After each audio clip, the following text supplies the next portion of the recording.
नमस्कार। श्रीमद् भगवद गीता महर्षि वेद व्यास जी द्वारा रचित। श्री कृष्ण कहते हैं, तुम गुरु के पास जाकर सत्य को जानने का प्रयास करो, विनम्रता से उनसे सवाल पूछो और उनकी सेवा करो। उस परम तत्व को जानने वाले वो ज्ञानी जन तुम्हें ज्ञान देंगे, क्योंकि उन्होंने खुद से उसे अनुभव किया है। उनसे ज्ञान मिल जाने के बाद तुम फिर कभी इस तरह मोह में नहीं घिरोगे, क्योंकि इस ज्ञान के द्वारा तुम देख सकोगे कि सभी जीव परमात्मा की रचना है, अर्थात वे सब मेरे हैं। अगर तुम्हें सभी पापियों में से भी सबसे बड़ा पापी समझा जाए, तब भी तुम दिव्य ज्ञान की नाव में बैठकर दुख के सागर को पार करने में समर्थ हो जाओगे। जैसे जलती हुई अग्नि ईंधन को भस्म कर देती है, उसी तरह हे अर्जुन, ज्ञान रूपी अग्नि कर्मों के समस्त फलों को जला डालती है। इस संसार में ज्ञान के समान पवित्र करने वाला और कुछ नहीं है। उस ज्ञान को कितने ही काल से कर्म योग द्वारा मन से शुद्ध हुआ मनुष्य अपने अंदर ही आत्मा को पा लेता है।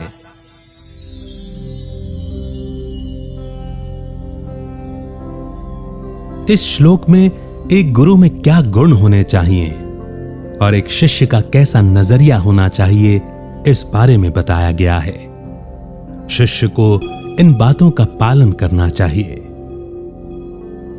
प्रणाम करना। गुरु को प्रणाम करना सिर्फ शारीरिक रूप से समर्पण नहीं दिखाता, बल्कि ज्ञान हासिल करने के लिए उसकी विनम्रता, श्रद्धा और गुरु की आज्ञा का पालन करना भी दिखाता है। सवाल पूछना। ज्ञान हासिल करने के दौरान अगर शिष्य को कुछ समझ में न आए या उसके मन में सवाल उठें, तो उसे गुरु से सवाल जरूर पूछना चाहिए। सेवा करना।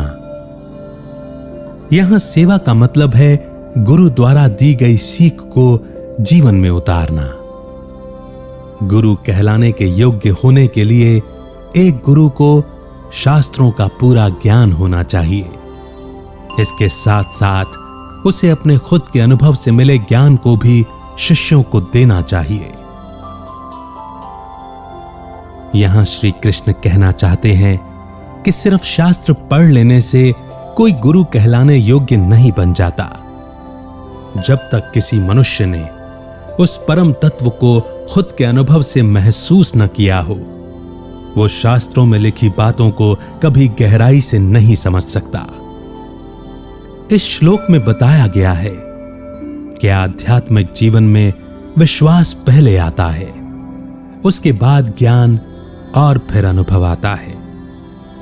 ज्ञान हासिल करने के बाद मनुष्यात्मा समझ जाती है कि हर आत्मा परमात्मा की ही रचना है। भगवद गीता में यह भी कहा गया है कि भले ही कोई कितना भी बड़ा पापी और अधर्मी क्यों न हो, वो आत्मज्ञान से तब भी मुक्ति पा सकता है। पाप का मतलब है अपने दिव्य स्वभाव को भूलकर अहंकार में आकर गलत कर्म करना। जिस तरह लकड़ी के टुकड़े आग में जलकर राख में बदल जाते हैं, उसी तरह सभी कर्म, अच्छे या बुरे, ज्ञान की अग्नि में भस्म हो जाते हैं। जब मनुष्य अपने आत्म भाव में टिक जाता है, तो उसके कर्म और उनके परिणाम मनुष्य को जन्म मरण के चक्र में फंसने नहीं देते। जब पूर्ण आत्मज्ञान होता है, तो कर्ता का कोई विचार नहीं होता और कर्मों के फल की इच्छा नहीं होती। तो ऐसे कर्म कर्म नहीं रह जाते, क्योंकि वो अपनी सारी शक्ति खो देते हैं। कर्म इंप्रेशन के रूप में मनुष्य के मन में रिएक्शन छोड़ते हैं, जो कर्मों के गुण के आधार पर अलग अलग समय में फल के रूप में सामने आते हैं। इस तरह कर्म 3 प्रकार के होते हैं: संचित कर्म, यानी मनुष्य आत्मा ने अब तक जितने भी कर्म किए, अच्छे या बुरे, और जिनका फल भविष्य में मिलेगा, जब उन सभी को इकट्ठा किया जाता है तो उसे संचित कर्म कहते हैं। प्रारब्ध, जब संचित कर्म में से कुछ कर्मों को वर्तमान जन्म में भोगने के लिए निकाला जाता है तो उसे प्रारब्ध कर्म कहते हैं, यानी वे कर्म जिनका मनुष्य को अपने वर्तमान जीवन में सामना करना ही पड़ेगा। क्रियामान कर्म, वर्तमान जीवन में किए गए कर्म जिनका फल भविष्य में मिलेगा, उन्हें क्रियामान कर्म कहते हैं, यानी वर्तमान जीवन में मनुष्य आत्मा जो भी कर्म करती है उसे क्रियामान कहते हैं। ज्ञान की अग्नि प्रारब्ध को छोड़कर, जो पहले से ही प्रभाव पैदा करना शुरू कर चुके हैं, किसी और कर्म का फल नहीं बनने देती।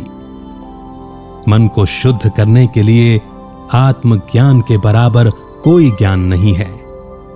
जिस मनुष्यात्मा ने कर्म योग और ध्यान के लगातार अभ्यास से ये हासिल कर लिया, उसकी मुक्ति निश्चित है।